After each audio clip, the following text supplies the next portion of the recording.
1 Corinthiens chapitre 15 ce matin. 1 Corinthiens chapitre 15 pendant quelques minutes.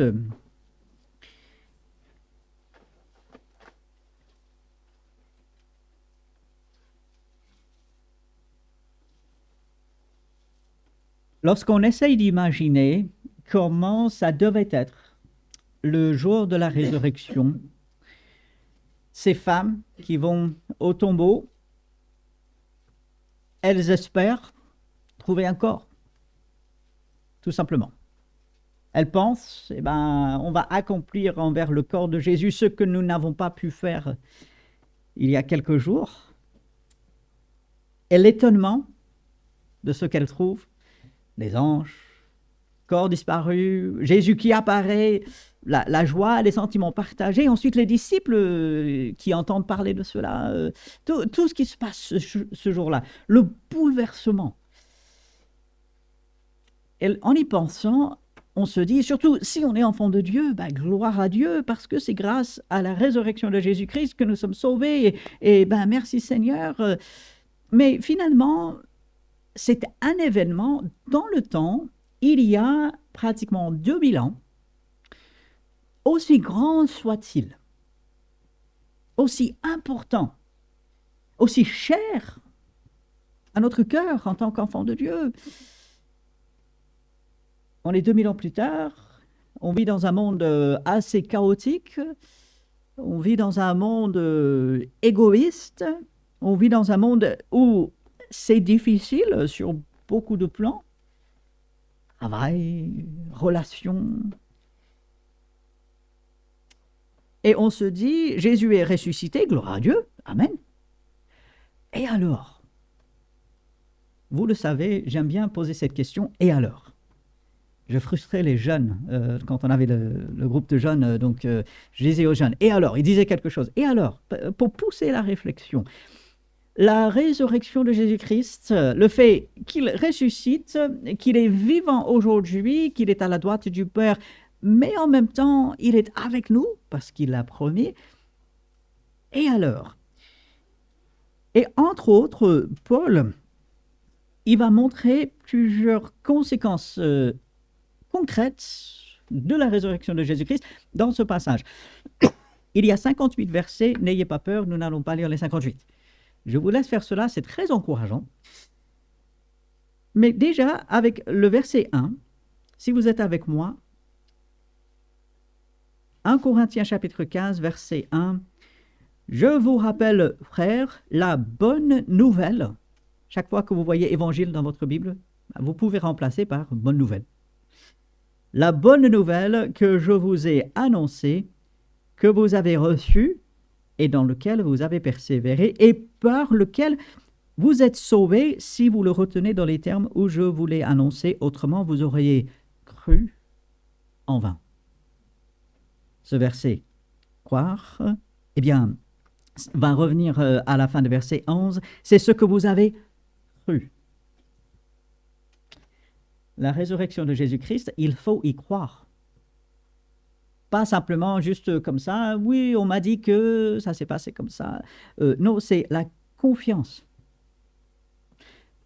Si je suis sauvé aujourd'hui, c'est parce que j'ai cru en Jésus-Christ, en sa mort, en sa résurrection. Je crois qu'il est ce qu'il disait être, le Fils de Dieu, Dieu lui-même, incarné. La résurrection de Jésus, aujourd'hui, me permet d'avoir la vie éternelle. Je dois me souvenir de cela tous les jours. Aujourd'hui, la résurrection de Jésus me permet d'avoir une relation avec Dieu.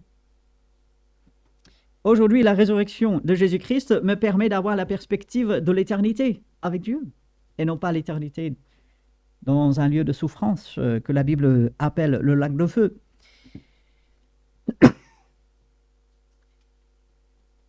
Lorsque nous réfléchissons à cela, dans un monde qui est chaotique, dans un monde qui rejette Dieu, dans un monde qui n'a aucune espérance, dans un monde qui n'a pas de paix, l'enfant de Dieu s'accroche à cette vérité fondamentale la résurrection de Jésus transforme et donne une espérance. C'est grâce à elle, finalement, cette résurrection, que le salut est possible. Il fallait tous les autres éléments, comprenons très bien. Sans la mort de Jésus, pas de résurrection. Il fallait chaque élément, mais y compris la résurrection. Et puis à partir du verset 3, eh bien, Paul va rappeler aux Corinthiens quelque chose qui va les aider dans leur vie de tous les jours aussi. Verset 3, « Je vous ai enseigné avant tout ». L'idée, c'est plus de première importance, vraiment la première chose sur la liste. Je vous ai enseigné avant tout, pas simplement dans le temps, mais de première importance. Voici la chose la plus importante, comme je l'avais aussi reçu, que Christ est mort pour nos péchés selon les Écritures. Il a été enseveli et il est ressuscité le 3e jour selon les Écritures. Ensuite, il est apparu à un ensemble de personnes et c'est dans ça que les Corinthiens, ils ont cru. Pourquoi est-ce que c'est important? Parce que Paul, par ces quelques mots, nous montre que la résurrection de Jésus-Christ est le message que nous apportons à un monde perdu. Cette bonne nouvelle, faire des disciples, comme Jésus va le dire dans Matthieu chapitre 28, dans Marc chapitre 16, il va dire « Allez par tout le monde, prêchez la bonne nouvelle ». Bonne nouvelle de quoi? La résurrection de Jésus-Christ qui sauve. L'enfant de Dieu est à part dans son annonce jour après jour parce qu'il apporte quelque chose que le monde ne peut pas obtenir autrement, qu'aucune religion n'annonce. Les religions annoncent des œuvres, les religions annoncent des personnes humaines. Seule la bonne nouvelle de Jésus-Christ annonce la résurrection. Vous le savez, tous les autres hommes et femmes dans l'histoire sont morts et sont restés morts. Même ceux dans la Bible qui ont été ressuscités sont morts après. Lazare, eh bien, il ressuscite, c'est incroyable. Qu'est-ce que j'aimerais pouvoir parler avec Lazare? Qu'est-ce qui s'est passé pendant ces 4 jours? Où est-ce qu'il était, son esprit? Son corps était dans le tombeau, mais où était son esprit? Qu'est-ce qui s'est passé? Ça ne vous intrigue pas? Moi, j'aimerais savoir. Mais même Lazare, après, il est mort. Des personnes qui ressuscitent à l'époque, au moment où Jésus, lui, il meurt sur la croix. Allez dans Matthieu chapitre 27. C'est un verset dont on parle presque jamais, parce qu'il est difficile à comprendre, et je peux vous dire, je n'ai pas tout à fait la réponse. Mais au moment de la mort de Jésus-Christ, il y a plein de gens qui sortent des tombeaux, et qui entrent dans Jérusalem. Des gens qui ressuscitent, mais on n'en parle pas. Alors, qu'est-ce qui s'est passé là? Mais même ces gens-là qui ressuscitent, eh bien, eux aussi, ils vont mourir après. Jésus est ressuscité et il est vivant aujourd'hui et il intercède pour nous. Et l'enfant de Dieu aujourd'hui n'apporte pas simplement un message de bonne pensée, de « Ah, ça ira mieux »,« Ah, accroche-toi », mais persévère et ça ira mieux. L'enfant de Dieu aujourd'hui, dans son évangélisation, comme on l'appelle, évangélisation vient de évangile, annonce de la bonne nouvelle. C'est beaucoup plus que change ta vie et fais de ton mieux. C'est la nouvelle naissance en Jésus-Christ qui est rendue possible par la résurrection de Jésus.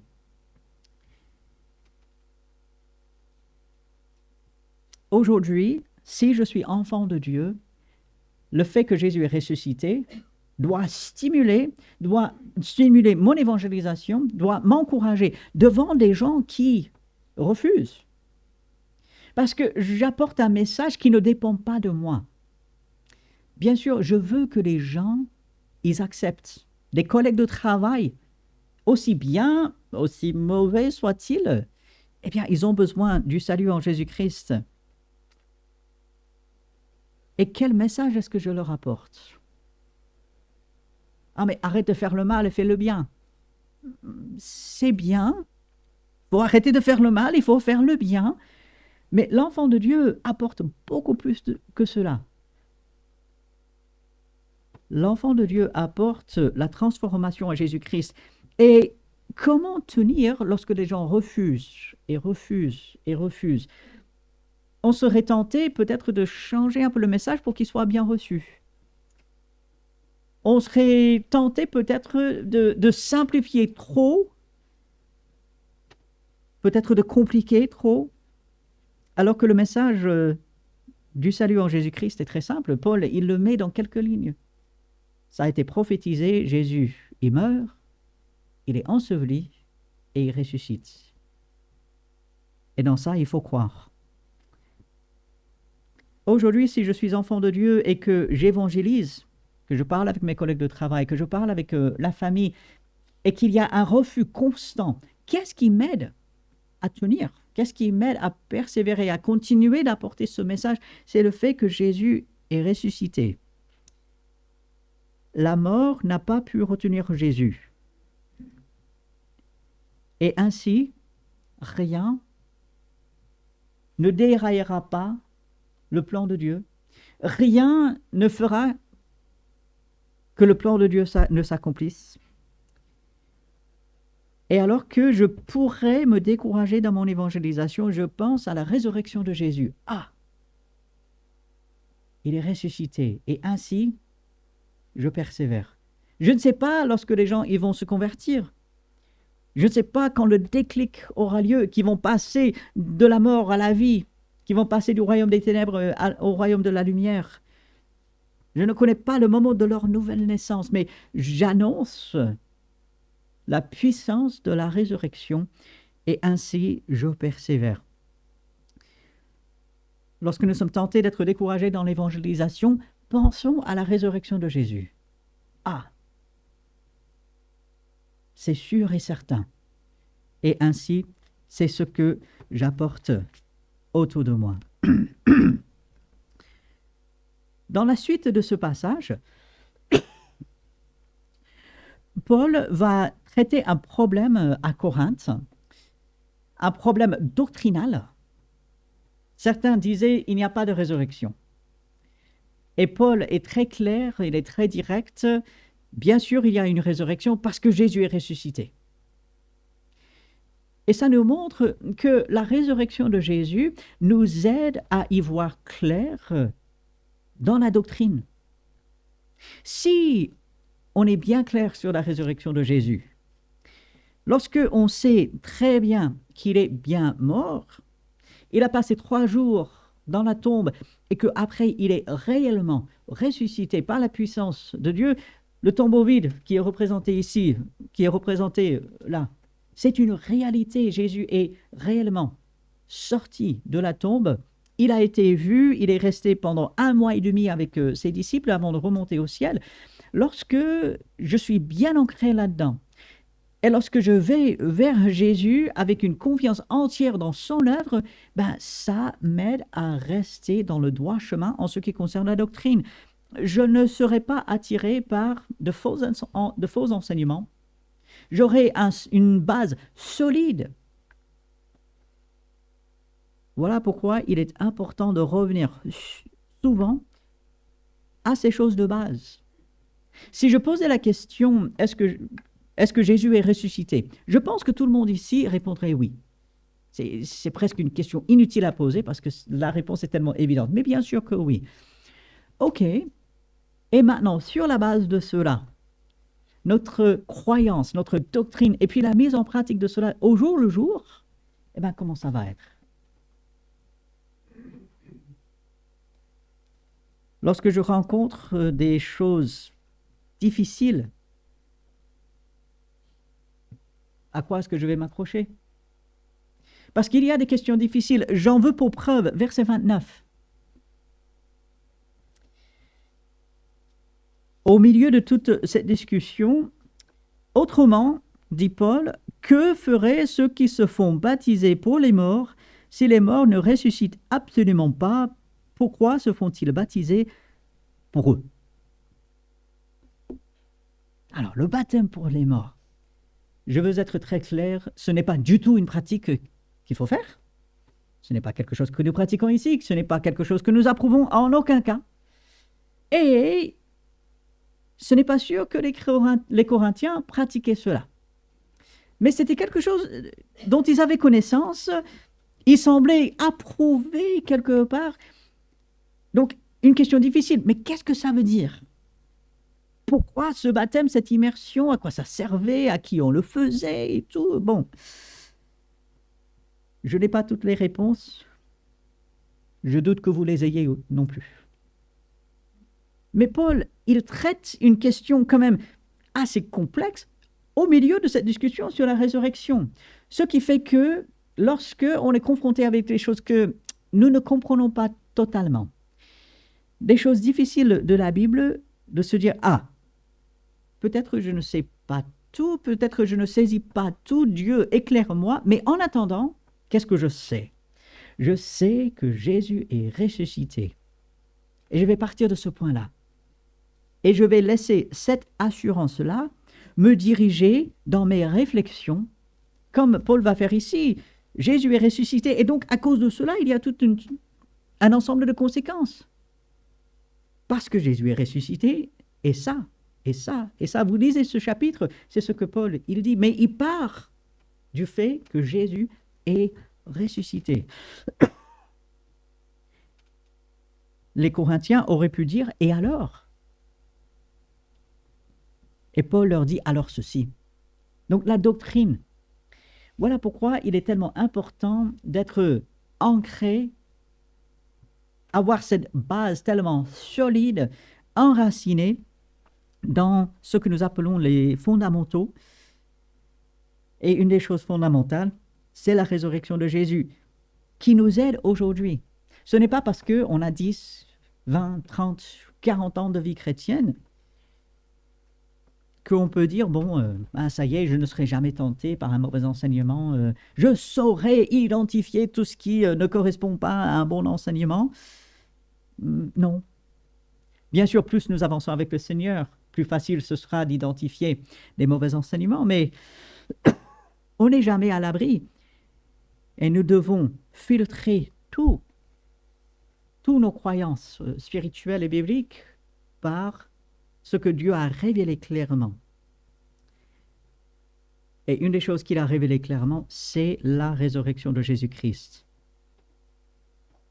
Alors que nous écoutons des prédications sur Internet, alors que nous regardons des vidéos, alors que nous écoutons des gens réfléchir sur certaines choses, comment est-ce que nous filtrons cela?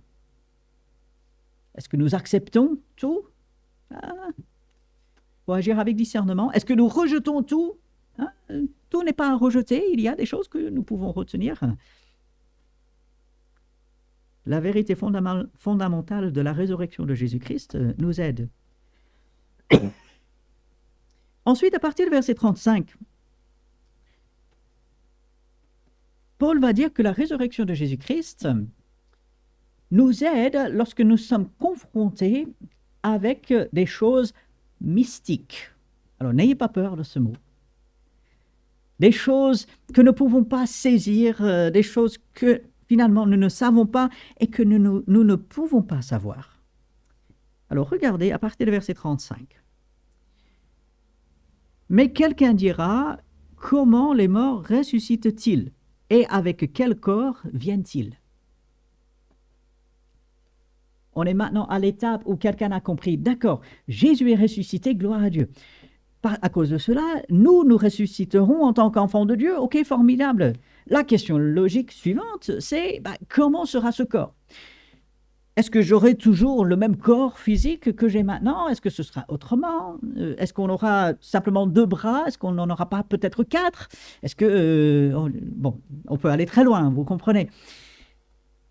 Et donc les Corinthiens, ils se sont dit, mais ok, résurrection, pas de souci. On adhère, on voit cela très bien. Mais ça ne nous suffit pas. Il faut aller plus loin. On veut savoir comment ce corps il sera. Parce qu'on sera dans ce corps, et donc on cherche à savoir. Alors, verset 36, Paul, il est très clair. Insensé. Il y a des questions qu'il faut se poser. Il y a des questions qui doivent être posées. Mon pasteur de jeunes me disait, enfin disait à tout le groupe, la seule question bête est celle qui n'est pas posée. Pendant assez longtemps, j'ai adhéré à cela. Je deviens de moins en moins convaincu.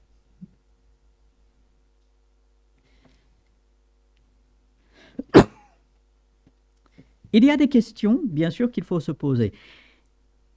Des questions qu'il faut poser à d'autres. Il y a des questions, vaut mieux se les garder, ou du moins les donner à Dieu. Insensé, ce que tu sèmes ne reprend point vie s'il ne meurt. Et ce que tu sèmes, ce n'est pas le corps, l'enveloppe qui naîtra. C'est un simple grain de blé peut-être, ou d'une autre semence. Puis Dieu lui donne un corps comme il lui plaît, et à chaque semence, il donne un corps qui lui est propre. Et il va continuer dans les versets qui suivent. La résurrection de Jésus nous montre que nous avons tout ce dont nous avons besoin de savoir.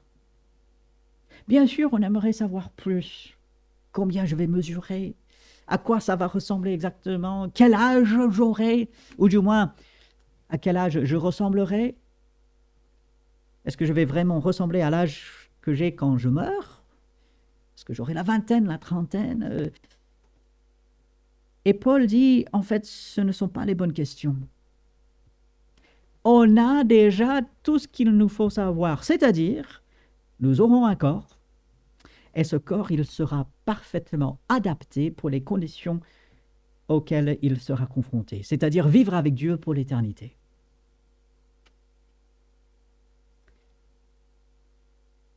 Plus que cela, Dieu dit, ce n'est pas ça l'essentiel. Dieu s'en occupe, et il s'en occupe parfaitement. Quelle couleur de peau j'aurai? Quelle couleur des yeux? Combien j'en aurai? Couleur des cheveux, est-ce que j'en aurai plus? Est-ce que j'en aurai moins? Insensé. On se trompe de cible. Et dans notre monde aujourd'hui, avec toutes les infos auxquelles nous avons accès, il est facile de se laisser aller dans les courants qui cherchent à savoir les choses finalement que Dieu n'a pas prévu qu'on sache. On a ce qu'il nous faut savoir. Maintenant, Dieu nous a donné une imagination, et un de mes amis pasteurs a dit, il faut se servir de son imagination sanctifiée. Donc on peut imaginer certaines choses, et Dieu nous laisse entrevoir certains aspects de comment ce sera plus tard. Mais finalement, que ce soit comme ceci, que ce soit comme cela, peu importe. J'aurai un corps, il sera parfaitement adapté pour vivre éternellement avec Dieu. Il sera un corps semblable quelque part au corps glorieux de Jésus-Christ. Mais plus que cela, c'est pas grave. Peu importe. Et nous pouvons appliquer cela à bien d'autres domaines. Dieu a révélé, avouons-le, assez peu de choses dans sa parole. Mais c'est déjà bien assez ce qu'il a révélé, n'est-ce pas? Et il est important pour l'enfant de Dieu, dans ce monde où on cherche à tout savoir, on cherche à tout faire savoir, de ne pas passer à côté de l'essentiel, de ne pas s'éloigner de ce qui est vraiment essentiel. Et en se focalisant sur ce qui est vraiment essentiel, entre autres la résurrection de Jésus-Christ, eh bien, ça permet de faire le tri dans tout ce que nous entendons, de tout ce que nous voyons. Paul dit, la résurrection de Jésus nous aide à y voir clair. Et puis, à partir du verset 51, Paul va dire la résurrection de Jésus-Christ enlève la peur d'aujourd'hui. Verset 51. Sur la base, bien sûr, de la résurrection de Jésus-Christ, voici, je vous dis, un mystère, quelque chose qui n'avait pas été révélé, mais qui maintenant l'est. Nous ne mourrons pas tous. Ah, personne ne veut passer par la mort. La mort est un ennemi. La mort est une séparation. Nous ne mourrons pas tous, bien sûr, éternellement pour les enfants de Dieu, mais même certains enfants de Dieu ne mourront pas physiquement parce que le Seigneur reviendra et les prendra avec lui. Gloire à Dieu. Par contre, nous serons tous changés. En un instant, en un clin d'œil, à la dernière trompette, la trompette sonnera et les morts ressusciteront incorruptibles et nous serons changés. Car il faut que ce corps corruptible revête l'incorruptibilité et que ce corps mortel revête l'immoralité. Lorsque ce corps corruptible aura revêtu l'incorruptibilité et que ce corps mortel aura revêtu l'immortalité, alors s'accomplira la parole qui est écrite. La mort a été engloutie dans la victoire. Ô mort, où est ta victoire? Ô mort, où est ton aiguillon? L'aiguillon de la mort, c'est le péché et la puissance du péché, c'est la loi. Mais grâce soit rendue à Dieu qui nous donne la victoire par notre Seigneur Jésus-Christ. Jésus-Christ qui est vivant, Jésus-Christ qui a vaincu la mort.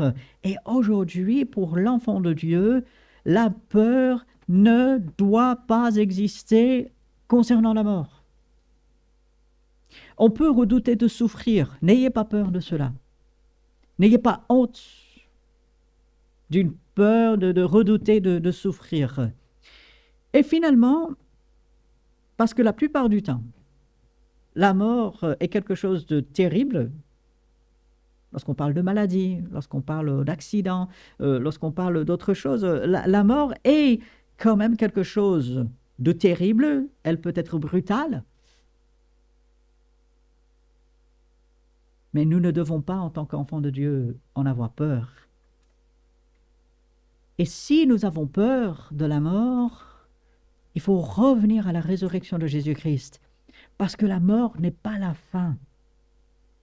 La mort est cette porte vers l'éternité.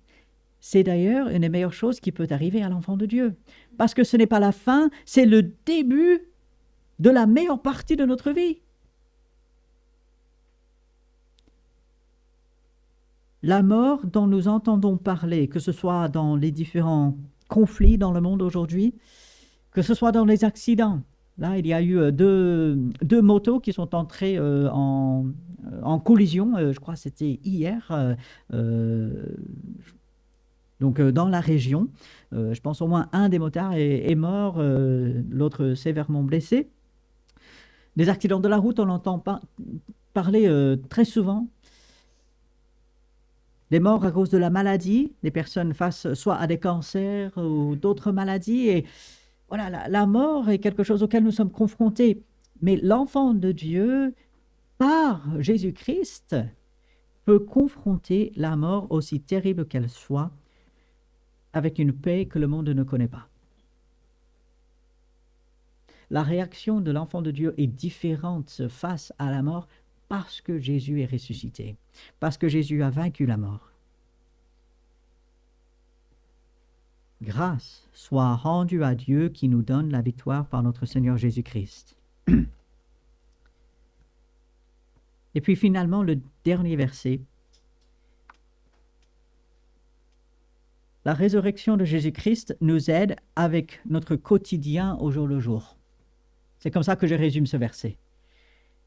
Mes frères et sœurs, bien-aimés, soyez fermes, inébranlables, travaillant de mieux en mieux. Je vous invite à souligner ces mots, mieux, de mieux en mieux. On a trop souvent tendance à mettre de plus en plus à la place. Ce qui intéresse Dieu n'est pas forcément de plus en plus. C'est de mieux en mieux.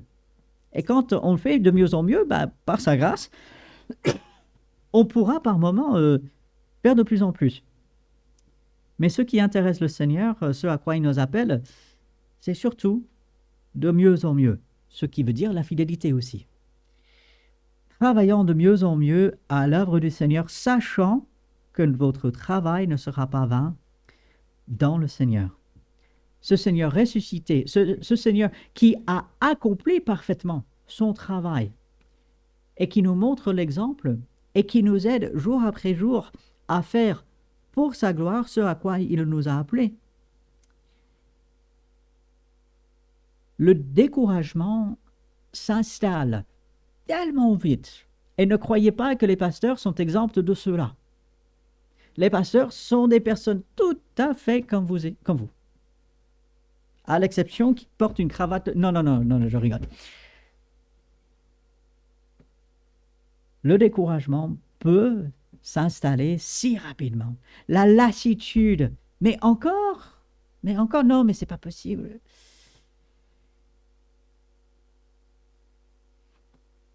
Soyez fermes, inébranlables, travaillant de mieux en mieux à l'œuvre du Seigneur, sachant que votre travail ne sera pas vain dans le Seigneur.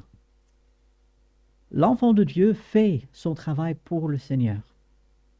Et comme Dieu a agréé le travail du Seigneur jusqu'à sur la croix, et bien sûr par sa résurrection, eh bien, ce que nous faisons pour Dieu aujourd'hui est agréé de Dieu. Et nous avons la résurrection de Jésus comme preuve et comme exemple.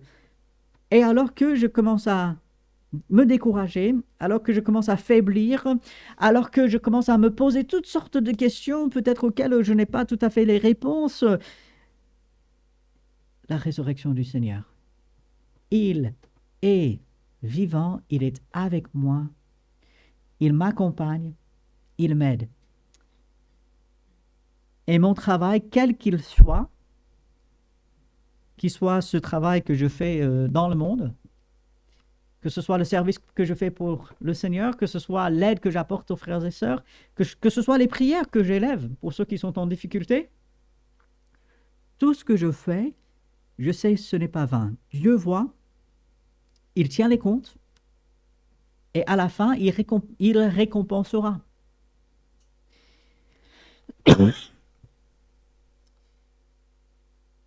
Alors que Paul est à la fin de cette lettre, alors qu'il a traité beaucoup de choses, il a dû recadrer les Corinthiens sur beaucoup de choses.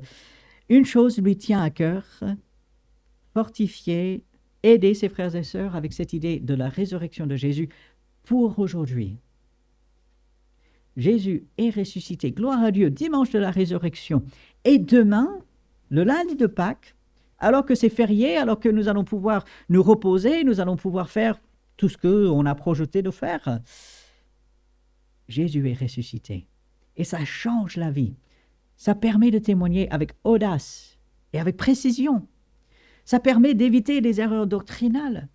Ça permet de ne pas avoir peur devant la mort. Ça permet de continuer, de persévérer. La résurrection de Jésus, lorsque j'y réfléchis, lorsque j'y médite et lorsque je permets cela à me remplir, c'est quelque chose de merveilleux. Et ça vient de Dieu. Ce n'est pas quelque chose que je crée en moi, ça vient de Dieu. Et je vous pose la question, avec ces certitudes, avec ces aides, avec tout ce que Dieu nous révèle dans ce passage, et on a sauté beaucoup de versets, je vous encourage à lire tout le chapitre cette semaine.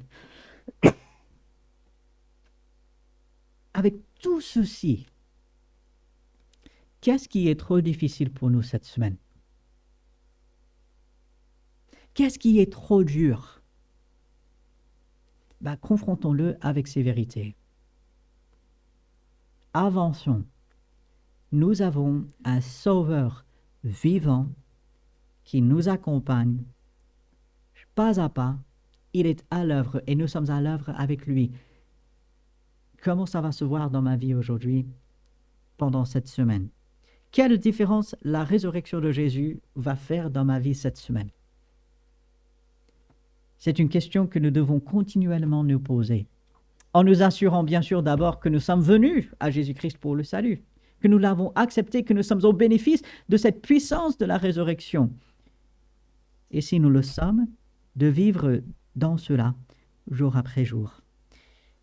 Mais nous avons besoin de l'aide de Dieu pour cela. Voilà pourquoi chaque dimanche, sans exception, on prend le temps pour demander son aide. Et ainsi, je vous invite à fermer les yeux, à rester dans le silence pendant quelques instants devant le Seigneur. Je terminerai par une dernière prière dans quelques instants, mais demandons l'aide de Dieu pendant ces quelques instants de silence.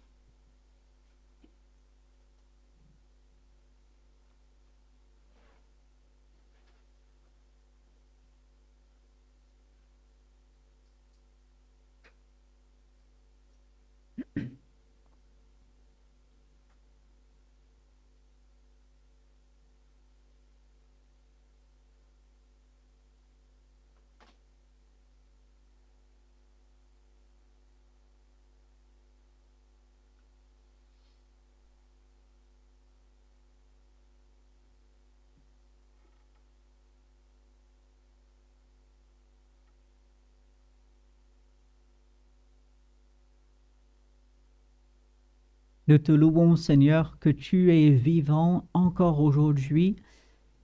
C'est une réalité, c'est la plus grande des nouvelles, c'est cette bonne nouvelle. Et merci pour le salut auprès de toi. Merci que ta résurrection a des conséquences encore aujourd'hui pour nous. Ce n'est pas simplement un fait d'histoire, quelque chose dans le passé, mais elle agit aujourd'hui. Nous te louons, Seigneur, et nous demandons, nous implorons ton aide pour vivre la vie que tu veux. Nous avons désespérément besoin de toi. Aide-nous, Seigneur, remplis-nous de ta force, dirige-nous par ta grâce. Fais ton œuvre en nous et à travers nous aujourd'hui et à travers toute cette semaine. Nous regardons vers toi, nous comptons sur toi. Et c'est en ton nom que nous prions. Amen.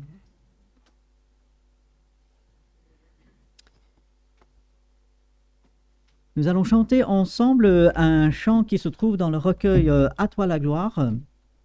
C'est le numéro 135. Jésus sort de la tombe. Il vit. Il est vainqueur. Nous allons chanter ces 3 strophes. Je vous invite à vous lever. Ces paroles seront affichées. Et la 3e strophe, on va la découvrir. Que la ferme assurance d'un éternel bonheur apaise ma souffrance et console mon cœur. Que dans ma dernière heure, Jésus soit mon appui. Quand son amour, je meurs pour régner avec lui jusqu'à la fin. Jésus, qui est vivant, nous aide. Alors chantons ces 3 strophes. Jésus sort de la tombe.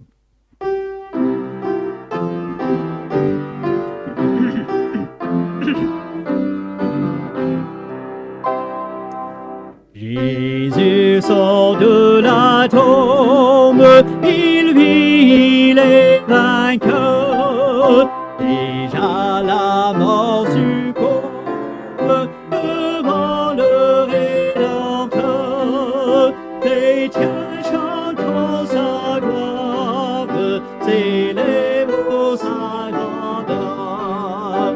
Autant qu'est ta victoire, sépulcre destructeur. Encore le sommet du tombeau, le trépas et l'aurore, d'un jour pur et nouveau. En Jésus j'ai le gage de ma félicité, et j'aurai pour partage son immortalité. Que la ferme espérance d'un bonheur éternel apaise ma souffrance et console mon cœur. Que dans ma dernière heure, Jésus soit mon appui. Quand son amour je meurs pour régner avec lui.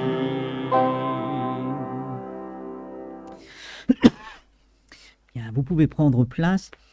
Et en prenant place, Je vous invite à prendre votre Bible encore quelques instants dans l'évangile de Marc. Nous sommes le premier dimanche du mois. Nous sommes ce premier dimanche du mois où nous avons l'habitude de commémorer la table du Seigneur. Alors on parle de la scène, ça vient d'un mot latin, on parle du repas du Seigneur. La Bible en parle comme la table du Seigneur. Jésus se met à table avec ses disciples, notamment les 11 apôtres. Et dans Marc chapitre 14, quelques versets, du verset 22 au verset 26, Jésus met en place ce souvenir. Ceux qui étaient présents vendredi soir, nous nous sommes souvenus de la mort de Jésus-Christ à travers cela. Mais il y a un élément que j'aimerais soulever, vous le connaissez bien, mais je veux revenir là-dessus dans ce dimanche de Pâques, alors que nous pensons à l'espérance, nous pensons gloire à Dieu, toujours nous souvenir ce que cela a coûté. Si vous êtes avec moi dans Marc chapitre 14, à partir de verset 22, pendant qu'il mangeait, Jésus prit du pain et après avoir rendu grâce, il le rompit et le leur donna en disant « Prenez, ceci est mon corps ». Il prit ensuite une coupe et après avoir rendu grâce, il la leur donna et ils en burent tous. Et il leur dit « Ceci est mon sang, le sang de l'alliance qui est répandu pour beaucoup. » Le corps de Christ offert, son sang qui a coulé, c'était nécessaire. Les heures les plus tristes, les plus noires de l'histoire. Jésus-Christ qui prend sur lui notre péché. Pas de manière figurée, mais de manière réelle. Il a pris le châtiment. Le châtiment qui devait tomber sur nous est tombé sur lui. Ésaïe 53. C'est quelque chose de terrible. Et il prend ces éléments, le pain, le fruit de la vigne, pour symboliser cela, pour ne jamais qu'on oublie à quel prix notre salut a été acquis. Pas avec de l'argent, des choses périssables, le sang précieux de Jésus-Christ. Et il est normal, il est nécessaire pour nous de nous en souvenir. Ne jamais oublier. Voilà pourquoi régulièrement nous faisons cette commémoration, pour nous rappeler, oui, Jésus est mort, mes péchés méritaient la mort et Jésus a pris la mort à ma place. Gloire à Dieu. Mais c'est le verset 25 sur lequel j'aimerais mettre l'accent ce matin. Je vous le dis en vérité, je ne boirai plus jamais du fruit de la vigne. Heureusement, le verset ne s'arrête pas là. Je ne boirai plus jamais du fruit de la vigne jusqu'au jour. Ah, un autre jour arrive. Il y avait le jour le plus sombre de l'histoire, la mort du Fils de Dieu, Dieu qui meurt à la place des injustes et des coupables, pour leur offrir le pardon. C'est triste et c'est merveilleux en même temps. Mais il y a un autre jour, jusqu'au jour où je le boirai nouveau dans le royaume de Dieu. Nous attendons avec impatience ce jour où Jésus-Christ reviendra, il rétablira toutes choses. Nous nous mettrons à table avec lui pour ce que le livre de l'Apocalypse appelle les noces de l'agneau. Et avec Jésus, nous mangerons un repas qui sera tellement meilleur que n'importe quel repas fraternel que nous avons fait ici. Ce sera le plus grand des repas fraternels, puisque tous les enfants de Dieu de tous les temps seront rassemblés. Et le sujet central sera notre Sauveur bien-aimé Jésus-Christ, qui a donné sa vie pour nous. Et alors que nous nous souvenons de ce qu'il a fait pour nous, c'est légitime, c'est nécessaire, souvenons-nous également ce qui nous attend. Cette commémoration ne rappelle pas simplement le passé, bien qu'il le fait. Il annonce également un autre jour où Jésus reviendra et où nous serons avec lui pour l'éternité. Et ça, c'est merveilleux. Dieu est un Dieu merveilleux, il fait des choses merveilleuses et il nous donne une espérance merveilleuse en Jésus-Christ. C'est quelque chose de solennel. On parle quand même de la mort de Jésus.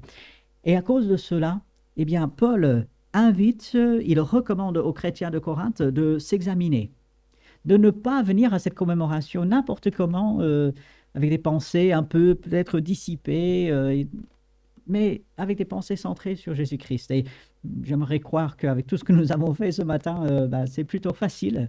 Et pourtant, eh bien, de prendre quelques instants, comme nous avons l'habitude de faire, dans le silence, pour faire une dernière préparation de notre cœur, dans une prière silencieuse, et puis nous passerons à cette commémoration. Alors, quelques instants dans une prière silencieuse, et ensuite, je prierai. Notre grand et merveilleux Sauveur, comment te dire merci pour tout ce que tu as fait pour nous? Tu as tout accompli. Nous recevons par la foi et tu nous accordes le salut par la grâce. Tu nous as sauvés si nous t'avons accepté comme notre Sauveur. Et c'est tellement merveilleux. Ça t'a coûté ta vie. Tu as accepté de donner ta vie pour nous. Quel amour, quel sacrifice. Aide-nous à toujours nous en rappeler dignement et d'être remplis de l'espérance de la vie éternelle auprès de toi. Merci pour cette commémoration, merci pour ces symboles que tu nous donnes.